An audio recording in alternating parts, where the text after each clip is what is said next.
Praise the lord. యేసుక్రీస్తు నామములో మీ అందరికీ వందనములు. ఈరోజు దేవుడిచ్చిన అద్భుతమైన మాటలు కీర్తనలు 20 అధ్యాయము 4వ చరణం.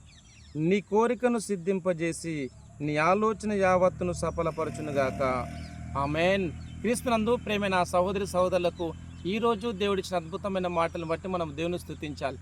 ఇక్కడ దేవుని యొక్క వాక్యభావంలో చూసినట్లయితే నీ కోరికను సిద్ధింపజేసి నీ ఆలోచన యావత్తును సఫలపరచును గాక అని దేవుని యొక్క వాక్యం రాసి ఉంటుండగా దేవుని స్తుతించండి, దేవుని యొక్క నామని మయపరుస్తూ ముందుకు సాగండి. నీ ఆలోచన యావత్తును సఫలపరుస్తాను, భయపడవద్దు, ముందుకు సాగండి అని మనందరితో మాట్లాడుతుండగా ప్రార్థన చేద్దాం. ప్రార్థన. ప్రేమగల దేవ, మీకు వందనాలు తండ్రి. మీరు ఇచ్చిన అద్భుతమైన నీ మాటలు స్తుతిస్తున్నాను. నీ కోరికను సిద్ధింపజేసి నీ ఆలోచన యావత్ సఫలపరచును గాక అన్నావు తండ్రి.